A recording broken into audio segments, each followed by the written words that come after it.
We're starting with the Irish Examiner this morning, a whole new ball game. Two-tier system can fix football's image problem. So this looks like it's actually going to happen. We've reached a stage of no return. I think that this is probably it. So everybody needs to wake up, and all those boring conversations that we've been having for the last decade have finally borne fruit. Mm-hmm. The fixture list, the championship structures, the fixture list. Well, it's all about to be fixed. So John Horan has formed the fixtures review group, and he's asked them to bring 3 separate proposals together to Congress 2020. So at next year's Congress, there will be 3 proposals put forward. They will be voted on, and they will be different, it seems, from each other. 3 radically different ones. He revealed yesterday morning that Eddie Sullivan, the former chairman of the St Sylvester's Club in Malahide and former Secretary General of the Department of Finance, is going to chair the committee. The Club Players Association and the Gaelic Players Association will each have 1 representative, as will the GAA's post-primary and third level body. So Micheál Brodie is on it, and I don't know who from the GPA has been appointed just yet, but it's official. There is a committee. They will be tasked with putting proposals together, and he's saying, look, if we're going to get rid of the provincial championships, then we need alternatives. Mm-hmm. So, I mean...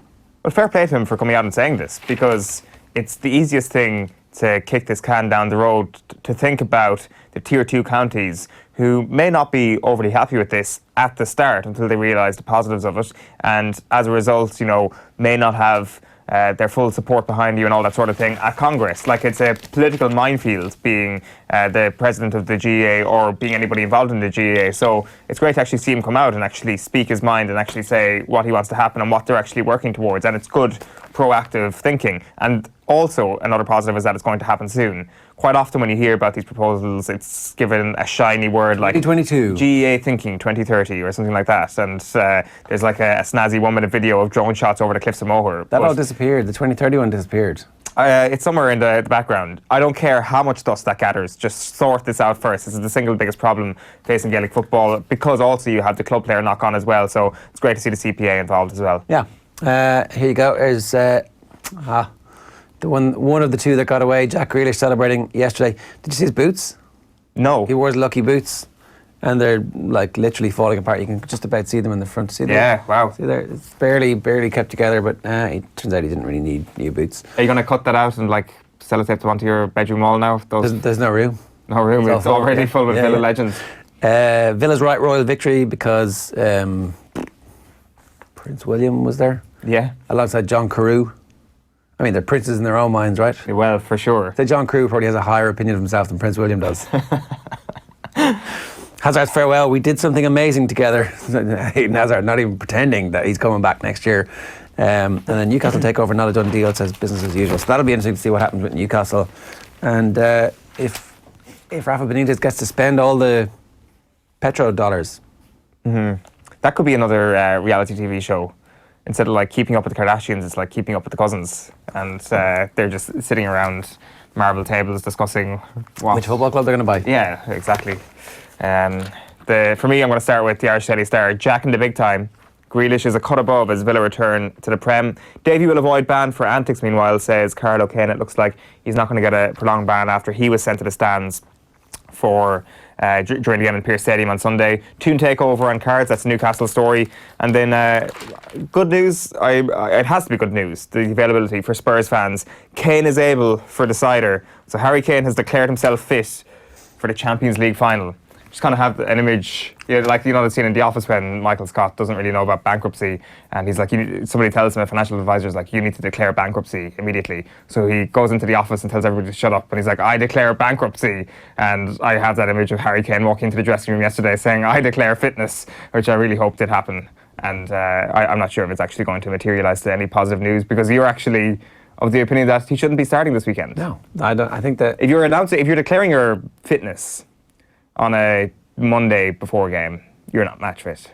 You're not ready. You're not match sharp to go against Liverpool, who you need to be uber sharp for. If you're a Liverpooler, you just like, I just think I'll leave a little bit on that ankle just to see how. I mean, you're fit. How fit? Is it match fit? Fit? Is it me kicking you fit? Fit? You don't kick him at all. You let him run and you make him think that he's having the game of his life. Of course, you defend well against him, but you don't kick him. You want him on the pitch for as long as possible, and you want him to completely... No, they've wasted a sub then. Fizzle out. Yeah, well, I guess that is true. Think of the psychological impact of seeing their totemic leader, who they managed to win the semi-final without. I don't think he's. Maybe you're right. He's according to the sources around the club, Pochettino is going to wait until the last minute to make this call. Right. To break the bad news to him that you're not coming on. Here we go. Delaney's UEFA future uncertain as FAI look to European model. And that's John Terry and Conor Hourihane.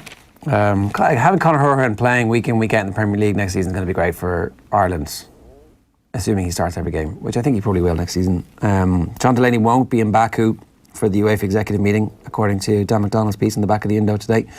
UEFA have given a brief statement which confirmed he won't be attending, but they don't have any reason for why he's not going to be there. So I'd say he's just against the human rights abuses of Aliyev and his regime in Azerbaijan. That is definitely the reason why he's not going to be there. Carney very close to signing a new contract for next season. This was Rob Carney obviously speaking yesterday. He pretty much confirmed it. So he did a roundtable with some of the written press yesterday, and then obviously he spoke with Joe last night on Off the Ball. We'll play a clip of that later on when he's talking about that speculation. And it looks like it's over. He's going to sign a new deal for at least next season. And then this is interesting too. There's a sense growing that Davy Fitzgerald won't be banned for being sent to the sidelines, which is interesting because this was his second one this year. So there was an alternative viewpoint out there that perhaps he would actually be banned for quite a long period of time, but maybe it wasn't that serious, and maybe the referee thought about it a little bit and went, ooh, probably shouldn't have sent him off. And actually everything Davy said afterwards was correct. And then Larry Mulls giving up PGA card to boost Ryder Cup bid. Things go very well for Shane Larry this season, playing really well, and feels like perhaps if he wants to make the Ryder Cup team next year under his best mate, Pádraig Harrington, then obviously the best way to do that would be to give up his PGA Tour card, which would be a pretty amazing thing to give up, given that most golfers spend their entire life to do it. But it would be a real sign that Shane Larry is not really motivated by money the way most people are, and that actually it means a lot to him to play in the big tournaments, and particularly to represent Europe with Harrington, which is an amazing thing in modern sport. Yeah, it's class, isn't it? The back page of the Mirror is loved up. Wills leads Villa's right royal knees up as Boss Smith roars, we're back where we belong, and Captain Jack must be happy. He just told me he loves me. That's the longest sub-headline of all time. Kane raring to go for Tottenham, and trophy's my ideal farewell, says Eden Hazard. Not really, as you say, keeping anything secretive about the idea that he is definitely going to leave Chelsea after the Europa League final. Fits in the clear, says Pat Nolan, and Ashley agrees to £300 million Toon shake-up. One on the shake. The Herald, Dublin look set to appeal red. TV replay fuels hope that ban for Mannion may be quashed. Dublin look increasingly likely to contest Paul Mannion's weekend red card against Louth. The RTE footage of the incident has fueled hopes in the capital. The two-time All-Star could yet be cleared for the game against Kildare. I mean, not that they need him. I mean, they could start with 14. It's Kildare or Longford, I should have said. They could start with 14. We were trying to have this conversation in the office yesterday. Yeah, someone tweeted me on Sunday, forgive me for forgetting the handle, asking me how many people would Dublin need to field, how many players do they need to field for a team like Louth to stand a chance? 10? We're talking the full 70 minutes. Let's plan this for the full 70 minutes here. And so do Louth know that they're only playing against 10 men from the get-go? So they can just put 15 men behind the ball and it'll be like a 7-6, 5-all draw. I'm not sure why. Well, even when you put it that way, just a blanket defence lining up against 9 Dublin outfield players, still fancy Dublin to unlock that. You would, wouldn't you? I'd say 11.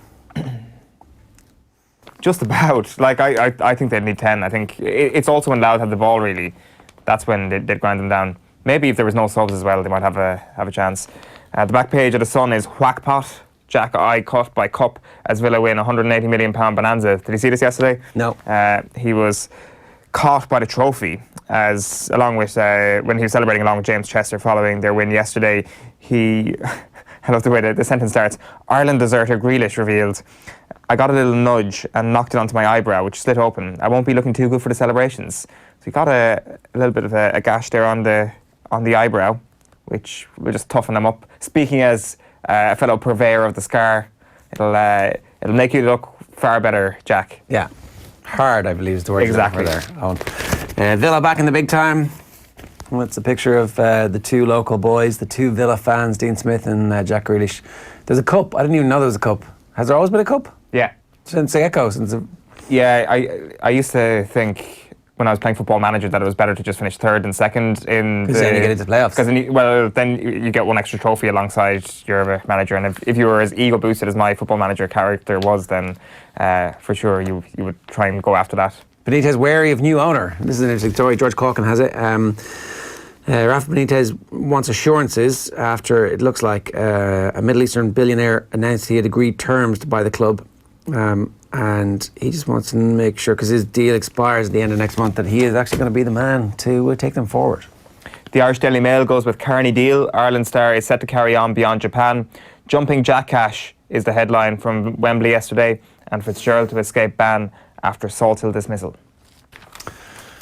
And here is the Times. Time for the GAA to be bold and go for a new format, is Kevin McStay.